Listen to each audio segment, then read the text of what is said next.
no fantasi, fakta yang tak bisa dinegosiasi. Ide dan gagasan, temuan dan analisa hanya untuk Indonesia. Salam kebenaran.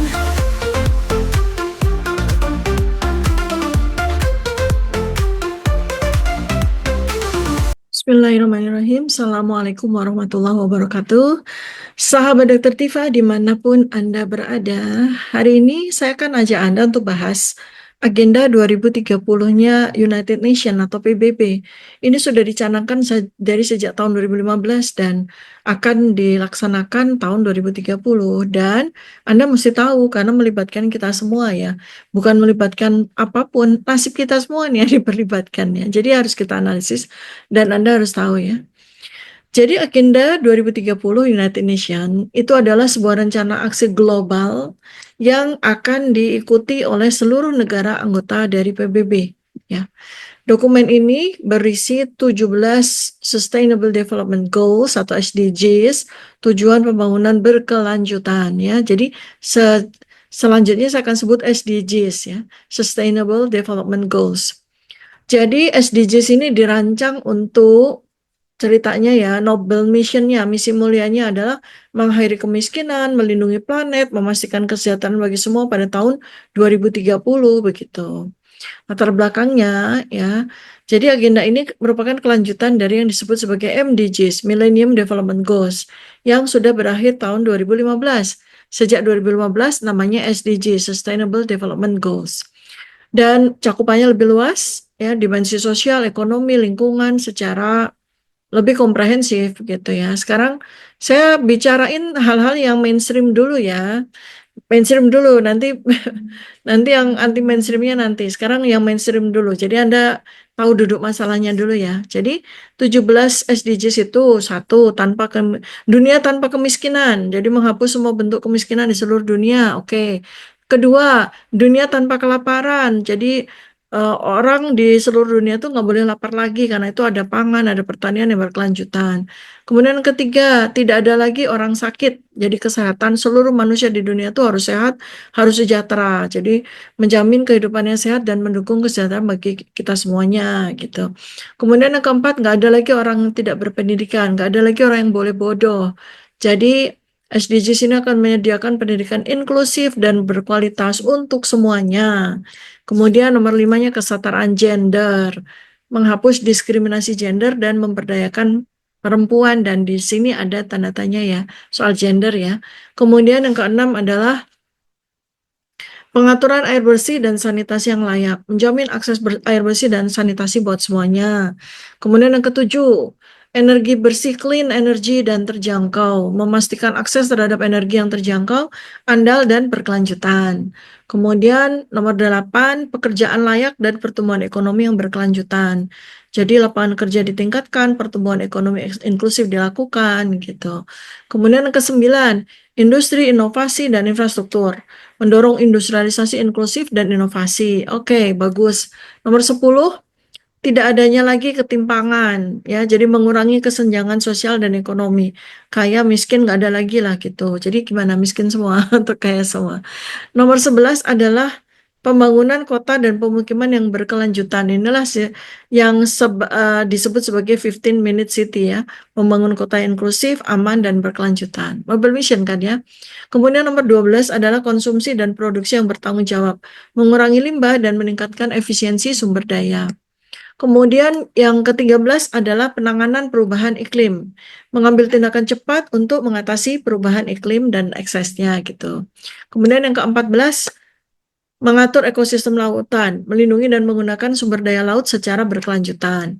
Kemudian nomor 15, ekosistem daratan. Jadi yang tadi lautan, sekarang daratan nomor 15. Melindungi, merestorasi, dan meningkatkan pemanfaatan ekosistem darat secara berkelanjutan.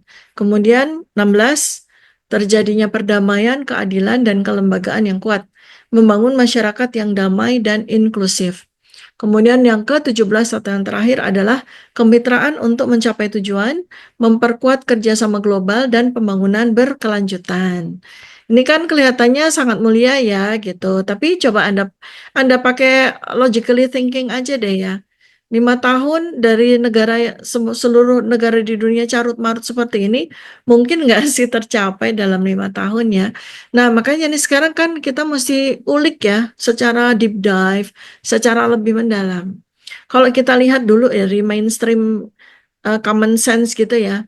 Jadi dampak positif dong, agenda ini bertujuan menciptakan dunia yang lebih adil, lebih sejahtera, dan lebih lestari, lebih sustainable gitu. Nah, tapi hal-hal yang saya sampaikan tadi ya itu adalah yang tertera di brosur, di media mainstream, di websitenya mereka, dan di forum-forum resmi. Masalahnya kan di belakangnya tuh siapa ini Agenda 2030 United Nations ini agendanya siapa sih? Siapa di belakangnya? Global Power. Orang-orangnya Anda tahu siapa? NWO ya, WEF. Nah, makanya kita harus lihat dengan cara yang berbeda, jangan cara mainstream, jangan cara yang biasa-biasa aja, wow mulia sekali gitu ya.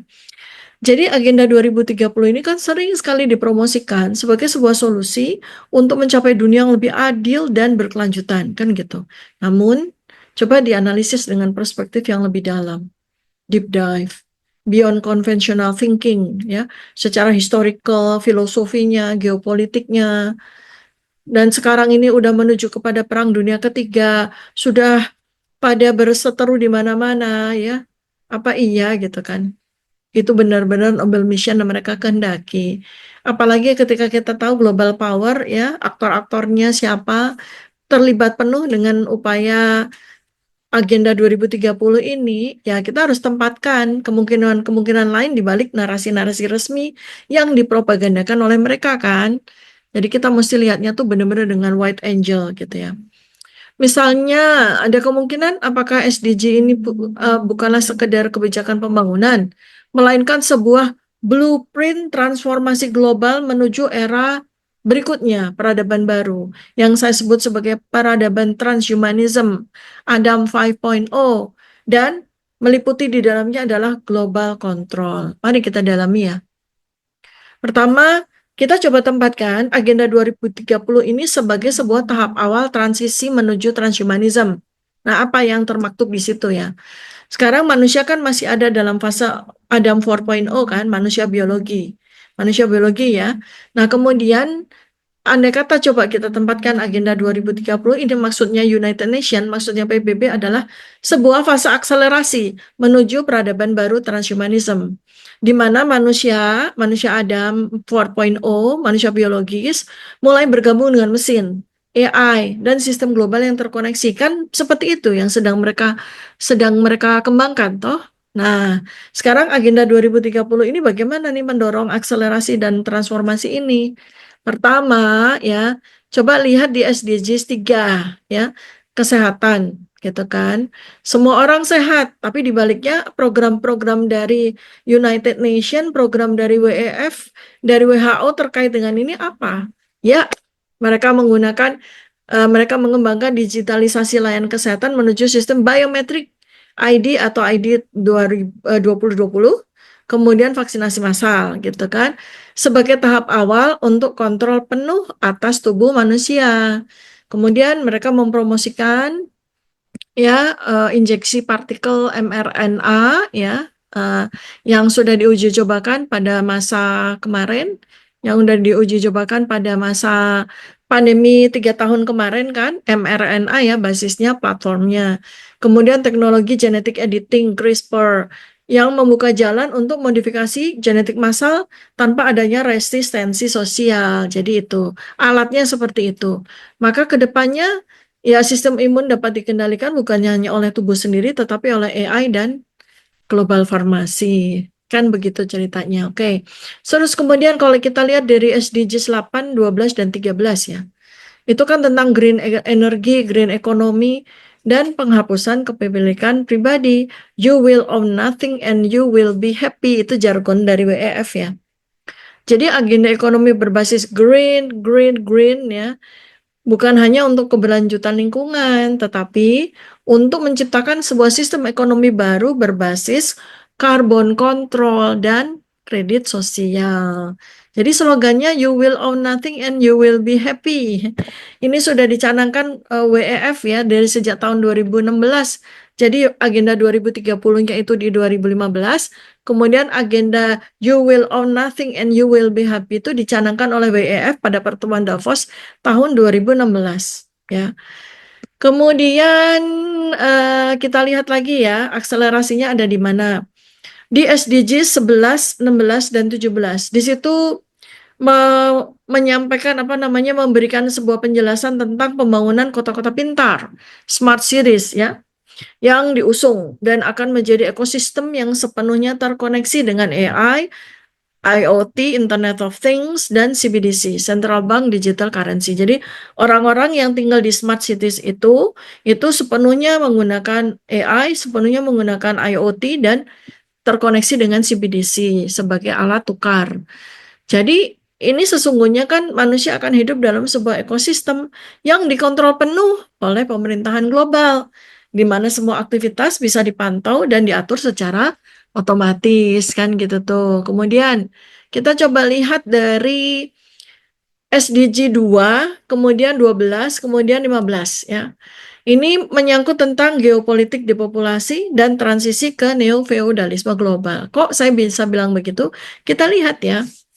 Jadi SDG 2, 12, dan 15 itu menyangkut pangan sintetis dan eliminasi pertanian tradisional. Jadi agenda 2030 itu akan menggantikan sistem pertanian tradisional dengan menggantinya dengan pangan sintetis berbasis laboratorium. Dan ini sudah terjadi. Jadi WHO dan WEF sendiri mendukung peralihan konsumsi dari protein hewani ternak ke serangga dan daging sintetis dengan alasan sustainable ya. Tentang daging sintetis Anda bisa cek lagi di video saya sebelumnya ya. Nah, di balik ini berarti apa? Ada kontrol penuh atas suplai makanan dan atas suplai makanan untuk seluruh penduduk dunia. Dan dengan sendirinya maka akan terjadi reduksi populasi secara alamiah melalui manipulasi nutrisi. Kemudian kita lihat lagi di SDG 9 dan 17. Ini connected ya. Jadi apa itu? Akselerasi transisi kepada manusia digital, manusia transhuman. Jadi SDG 9 mendukung digitalisasi total, yang berarti apa? Manusia akan semakin terhubung dengan AI dan digital. Kemudian bagaimana ke depannya? Ke depannya identitas manusia ya sesuai dengan memang yang menjadi target mereka itu pindah ke dunia metaverse, ke dunia virtual sebagai langkah awal menuju transhumanism. Kemudian kalau ini kaitannya dengan global power dan teknokrasi global ya jelas karena memang aktor-aktornya kan mereka yang mencanangkan proyek Agenda 2030 ini. Jadi, teman-teman jangan terjebak bahwa ini adalah sebuah proyek kemanusiaan. Bukan. Ini adalah alat teknokrasi global yang dikendalikan oleh sekelompok elit. Ya. WEF sendiri, World Economic Forum, ya forumnya Klaus Schwab itu, secara terang-terangan menyebut bahwa mereka punya programnya Great Reset dan UN punya agenda 2030. Ini dua-duanya ini menjadi fondasi dunia baru. New World Order. Dunia baru yang lebih terkontrol. Tata dunia baru berlandaskan kepada Great Reset yang dicanangkan oleh WHO dan Agenda 2030 yang dicanangkan oleh UN. Ini adalah fondasi dunia baru. New World Order yang lebih terkontrol. Paham ya? Jadi ini transisi dari kapitalisme kepada sistem otoritarian teknokrasi yang akan memastikan bahwa hanya sekelompok kecil orang yang mengendalikan seluruh dunia. Kemudian siapa-siapa ya nama-nama ini sudah sangat familiar buat Anda. Gates Foundation, kemudian Rockefeller Foundation itu ada di balik dari Agenda 2030 ini. Dan mereka berperan besar di dalam pelaksanaan perencanaannya termasuk kampanye vaksinasi global, kemudian pengembangan pangan sintetis, di mana mereka-mereka ini foundation-foundation yang sebetulnya adalah para investor-investor, para pebisnis ini, itu sudah terlibat jauh-jauh hari ya. dan tinggal pelaksanaannya aja sebenarnya. Jadi khusus misalnya Rockefeller Foundation, mereka udah lama merancang perubahan ekosistem pangan dan kesehatan yang memang sesuai dengan agenda ini. Jadi kalau kita lihat dari sudut pandang beyond ya, jadi kita mesti lihatnya itu beyond ya, beyond the horizon supaya kita ngerti apa agenda 2030 itu yang sesungguh-sungguhnya, hakikatnya.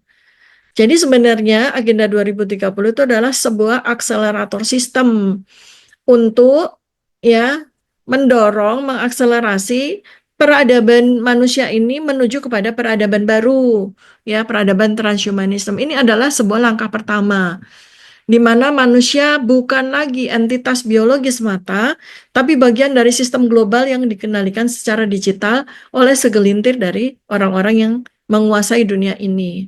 Jadi SDGs menciptakan kerangka kerja global yang membuat manusia lebih bergantung pada sistem teknologi dan AI. Maaf puasa ya. Jadi ini kering. Jadi apa aja tuh? Populasi dikontrol ya, pengurangan populasi, kemudian pengontrolan pangan, digital ID ya, dan vaksinasi massal merupakan bagian dari agenda yang lebih besar menuju transhumanism, di mana manusia yang sepenuhnya terkoneksi dengan mesin dan sistem global. Sekarang pertanyaan saya kepada Anda, apakah Anda siap menghadapi transisi ini? Coba tulis di kolom komentar ya. Kemudian bantu saya supaya pemahaman tentang ini bisa tersebar dengan Anda subscribe, like, dan share kepada siapapun. Dan kita akan terus belajar dan terus belajar melalui DRTF channel ini. Terima kasih. Assalamualaikum warahmatullahi wabarakatuh. Salam kebenaran.